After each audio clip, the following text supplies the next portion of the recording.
Hi everyone, আসসালামু আলাইকুম। Welcome to food lovers kitchen. আমার আজকের আয়োজনে রয়েছে ঐতিহ্যবাহী কালাভুনা রেসিপি। কালাভুনা মানেই কি মাংস ভেজে পুড়িয়ে ফেলা? একদমই নয়। নামটা কালাভুনা হলেও মাংসটা কিন্তু ভেতর থেকে সফট এবং জুসি হয়ে থাকে। কালাভুনাটা রান্না করতে হয় অনেকটা কষিয়ে আর ভুনা মাংসের মতো। আশা করছি আমার আজকের রেসিপি আপনাদের অনেক ভালো লাগবে। চলুন তাহলে পুরো রেসিপিতে চলে যাই।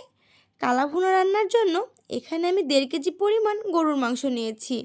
মাংসগুলোকে আমি রেগুলার কাট করে কেটে নিয়েছি।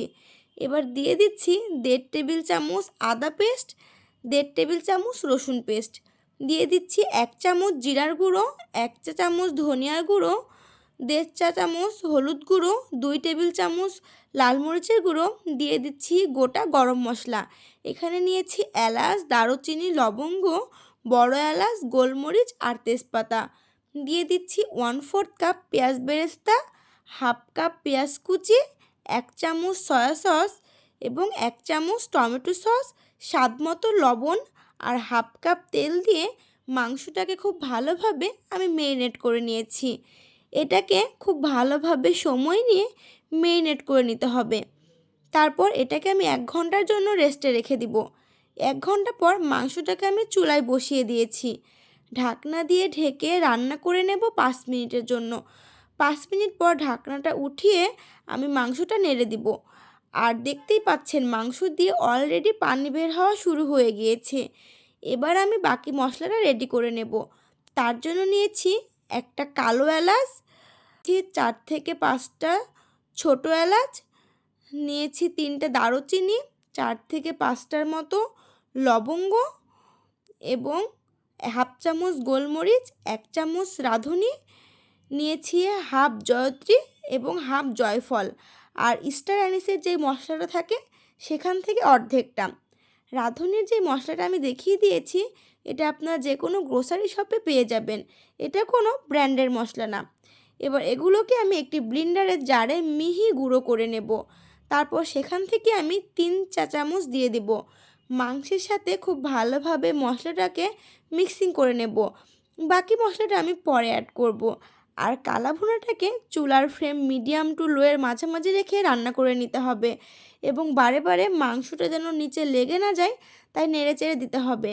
আর মাংসে আমি কোনো পানি অ্যাড করব না। এখানে মাংস দিয়ে যে পানি বের হবে সেটা দিয়ে আমি মাংসটাকে খুব ভালোভাবে কষিয়ে নেব। আপনাদের যদি পানির প্রয়োজন হয় সেক্ষেত্রে গরম পানি ইউজ করতে পারেন। আর আমি কিন্তু বেশ কয়েকবার ঢাকনা উঠিয়ে মাংসটাকে ভালোভাবে নেড়ে চেড়ে দিয়েছি এবং কালারটাও দেখেন আস্তে আস্তে কিন্তু আমার চেঞ্জ হয়ে যাচ্ছে। এবার মাংসটা আমার 80%-এর মতো সেদ্ধ হয়ে গেছে। এবার বাকি মশলাটা আমি রেখেছিলাম সেটা দিয়ে দিব। দিয়ে আবারও আমি খুব ভালোভাবে মিক্সিং করে নিচ্ছি। এবার আর 5 থেকে 10 মিনিটের মতো আমি মাংসটাকে রান্না করে নেব। এই তো আমার মাংসটা প্রপারলি রান্না হয়ে গেছে। এখন চুলার ফ্লেম একদম লোতে রেখে আমি পাশের চুলায় চলে যাব এটাকে বাগার দেওয়ার জন্য। তার জন্য একটি প্যানে নিয়েছি 1/4 কাপ সরিষার তেল, 4 থেকে 5টার মতো গোটা শুকনো মরিচ দিয়ে দিব। দিয়েছি হাফ কাপ পেঁয়াজ একটু বড় করে কেটে নিয়েছি। দিয়েছি 2 টেবিল চামচ রসুন কুচি। এবার এটাকে আমি ব্রাউন কালার হওয়া পর্যন্ত ভেজে নেব। এটাকে পুড়িয়ে ফেলা যাবে না, তাহলে কিন্তু মাংসটা খেতে ভালো লাগবে না। এই তো আমার ব্রাউন কালার হয়ে এসেছে। এবার এটা আমি সরাসরি মাংসের ওপরে ঢেলে দেব এবং ঢাকনা দিয়ে ঢেকে এইভাবে আমি 5 মিনিট রেখে দেব। তারপর আর কিছুক্ষণ এটাকে আমি ভেজে নেব খুব ভালোভাবে। ওপরে দিয়ে দিচ্ছি আমি 4 থেকে 5টার মতো পেঁয়াজ কেটে সেগুলোর পাপড়িগুলো ছাড়িয়ে নিয়েছি সেটা দিয়ে দিচ্ছি।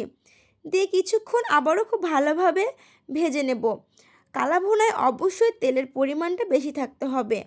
তো রান্না শেষে দিয়ে দিচ্ছি 1 চামচ গরম মশলার গুঁড়ো, 1 চামচ ভাজা জিরের গুঁড়ো, দিয়ে সব কিছুকে খুব ভালোভাবে মিক্সিং করে নিলেই তৈরি হয়ে যাবে আমাদের অথেন্টিক কালাভুনা। এখন কালাভুনাটাকে আমি পরিবেশন করে নেব খুব সহজ কিছু মশলা দিয়ে এবং খুব সহজেই আমি আজকে তৈরি করে দেখিয়েছি অথেন্টিক কালাভুনা রেসিপি। আশা করছি আমার আজকের রেসিপিটি আপনাদের অনেক ভালো লেগেছে আর সহজও লেগেছে। রেসিপি ভালো লাগলে লাইক এবং কমেন্ট করে জানাতে ভুলবেন না, কারণ আপনাদের লাইক এবং কমেন্ট আমাকে অনেক বেশি উৎসাহ দেয়। আর যারা এখনও আমার চ্যানেলটি সাবস্ক্রাইব করতে ভুলে গেছেন অবশ্যই সাবস্ক্রাইব করে দিবেন। ফেসবুক থেকে থাকলে পেজটি ফলো করে রাখবেন। সবাই অনেক ভালো থাকবেন। আল্লাহ হাফেজ।